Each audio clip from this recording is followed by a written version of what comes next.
sapat ang pag-audit sa paggastos sa Local Government Support Fund at maintenance and other operating expenses ng gobyerno. Ayon kay Nabotas Representative Toby Tiangco, kailangang palakasin ang mga institusyon para masiguro ang tamang paggastos nito, pati na rin ang mismong pondo ng Kamara.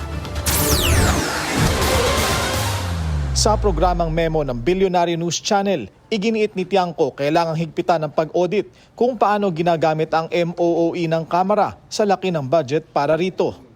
Paliwanag niya, certification lang ang ginagamit para sa liquidation ng MOOE at hindi na kailangan ng resibo para ipaliwanag kung paano ito ginastos. Dalawa lang pinagkagastosan ng House capital outlay at MOOE, di ba? So dapat maging transparent doon sa paggastos ng MOOE doon sa House of Representatives kasi ang laki ng budget. Bukod dito, may 1 million na monthly MOOE allocation ng bawat kongresista ayon kay Tiangco o humigit kumulang 3 billion para sa higit 300 kongresista sa kabuuan. So yun yung issue doon sa House, di ba? Liquidation by certification. What does that mean? Hindi, ibig sabihin, kung meron kang budget na 1 million, hindi mo na kailangan ipunin lahat ng resibo ng gasolina, ng telepono. Basta yun ang fixed allocation per district.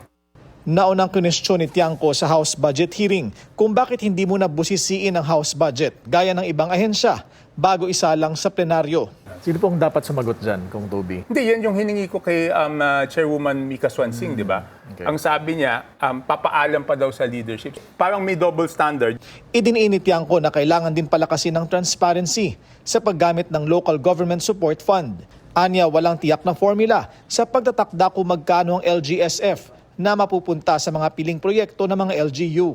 Magkano po yung LGSF? Walang parameters eksakto on how you will distribute it per LGU. Better if it's already determined per class, per type of municipality or per type of province and taking into consideration yung absorptive capacity nila. Dagdag ni Tiangco, hanggang hindi napapalakas ang pagbabantay at hindi nililinaw ang mga panuntunan sa paggamit ng pondo, mananatiling may puwang para sa hindi tamang paggastos nito. Manatiling nakatutok sa Billionaire News Channel, sumubaybay sa aming social media accounts at mag-subscribe sa aming YouTube channel para sa mga eksklusibong balita at storya.